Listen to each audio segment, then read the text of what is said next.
اعوذ باللہ من الشیطان الرجیم بسم اللہ الرحمن الرحیم ومسلم فیہ معکم وقلبی لکم سالم یا مسلم۔ زیارت جامعہ کبیرہ کی شرح جاری تھی۔ درس نمبر 227 ہے کہ امام علی نقی علیہ السلام فرماتے ہیں کہ محمد اور آل محمد، میں اپنے تمام امور میں آپ کے سامنے تسلیم ہوں اور میرا دل بھی آپ سب کے سامنے تسلیم ہے۔ اور اہل بیت علیہ السلام کے زائر نے جب تمام امور دنیاوی اور اخروی ان حضرات کے حوالے کر دیے اور تفویض کر دیے، بس تفویض کا لازمہ یہ ہے کہ زائر اپنے تمام امور میں ان کے سامنے تسلیم ہو جائے، ان کے سامنے تسلیم ہو جائے، اور تسلیم ہونے والا زائر پوری زندگی ان حضرات علیہ السلام کی سیرت اور سنت کی پیروی کرتا رہے۔ یہ تسلیم ہونے کا لازمہ ہے۔ تسلیم ہونے کے مراتب کہ ائمہ علیہ السلام کے برابر کے سامنے تسلیم ہونے کے مختلف درجات ہیں۔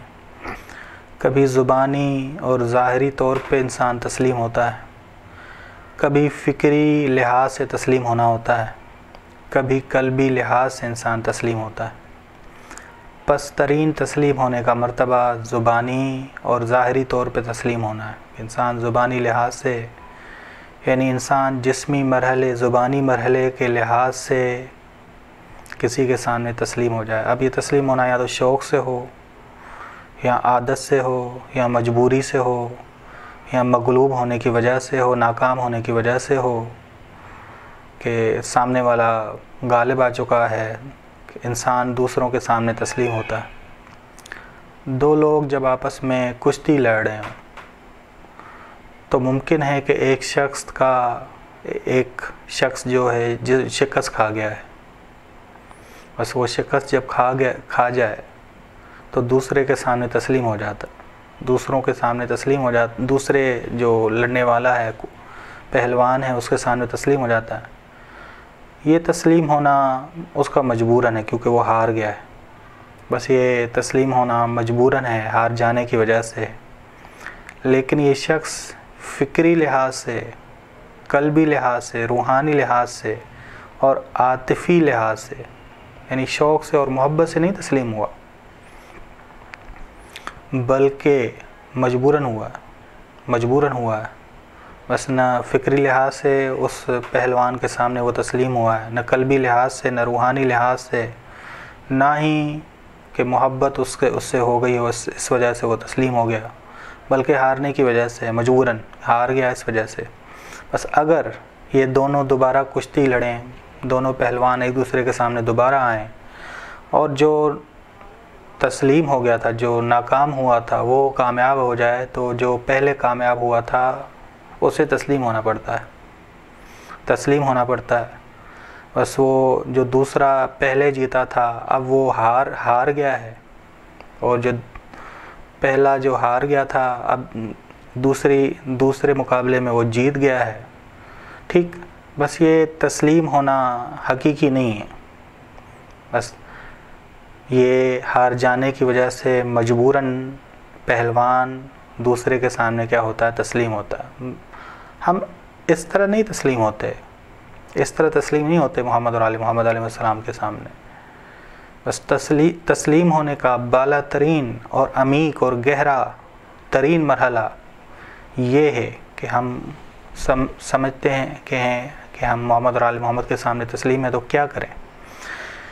یعنی ائمہ علیہ السلام کی رائے کو قبول کریں، ائمہ علیہ السلام کے عقلی دلائل کے سامنے کو قبول کریں، ائمہ علیہ السلام سے دل سے تسلیم ہو جائیں، ان کے سامنے دل سے تسلیم ہو جائیں، ان کے دلائل قبول کریں، ان کی رائے قبول کریں، ان کی باتوں کو قبول کریں۔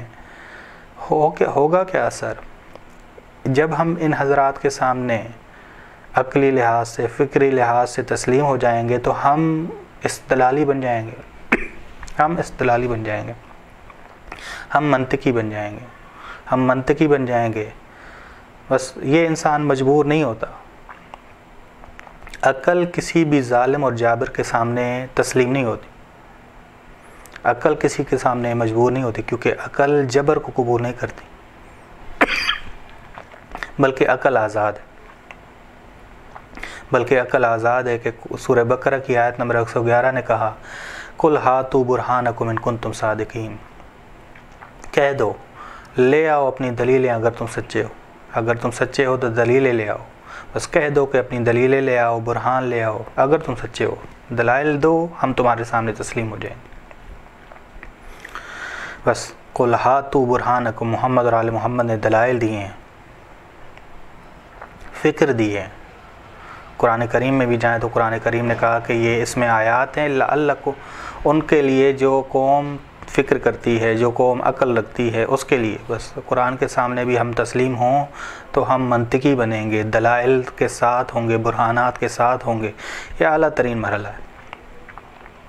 بس تسلیم ہونے کے مراحل میں سے بالا ترین مرحلہ ظاہری اور زبانی اور عقلی ظاہری بھی، زبانی بھی، عقلی اور قلبی اور روحانی لحاظ سے تسلیم ہونا ہے، روحانی لحاظ سے تسلیم ہونا ہے۔ ظاہر ان جملات میں اظہار کرتا ہے وَقَلْبِي لَكُمْ سَالِمٌ وَرَأْيِي لَكُمْ تَبَعٌ وَنُصْرَتِي لَكُمْ مُعِدَّةٌ، اے محمد اور آل محمد، میرا دل آپ کے سامنے تسلیم ہے، آپ کی رائے کا پیروکار ہے، میرا دل آپ کی رائے یا میرا جسم میں ظاہری لحاظ سے بھی آپ کا پیروکار ہوں، اور ہمیشہ آپ کے لیے میری نصرت آمادہ ہے۔ یعنی زبانی لحاظ سے بھی میں تسلیم ہوں، عقلی لحاظ سے بھی تسلیم ہوں، عملی لحاظ سے بھی تسلیم ہوں، ہر لحاظ سے۔ یہ بالا ترین مرحلہ، ہر مرحلہ اس میں موجود ہے۔ ان تمام مراحل میں سے اعلیٰ ترین مرحلہ ویسے قلبی لحاظ سے پہلے ہے عقلی لحاظ سے پہلے ہے عملی لحاظ اور زبانی لحاظ سے۔ لیکن جب یہ سارے اکٹھے ہو جائیں ایک انسان میں تو وہ کامل اور مکمل شیعہ بنتا ہے۔ ہم اس لحاظ سے بات کر رہے ہیں، وہ اعلیٰ ترین مرتبے تک پہنچتا ہے، یہ اعلیٰ ترین ظاہر ہے، یہ اعلیٰ ترین شیعہ ہے، یہ اعلیٰ ترین تسلیم ہونے والا ہے۔ بس اے محمد اور آل محمد، میرا دل آپ کے سامنے تسلیم ہے، میری رائے آپ کی تابع ہے، میری نصرت آپ کے لیے ہمیشہ آمادہ ہے۔ عمران ابن آیون جیسے لوگ، ایسے شیعہ ہیں جن کی زبان، عقل، دل، یعنی پورے وجود سے ائمہ علیہ السلام کے سامنے تسلیم تھے، ائمہ علیہ السلام کے سامنے تسلیم۔ بس ہم بھی ہمیشہ ان حضرات کے سامنے تسلیم ہوں، اور قلبی لحاظ سے بھی ہوں، فکری لحاظ سے، عقلی لحاظ سے بھی ہوں، اور ظاہری لحاظ سے بھی ہوں۔ ظاہر میں دو چیزیں آتی ہیں، زبانی اور عملی لحاظ سے۔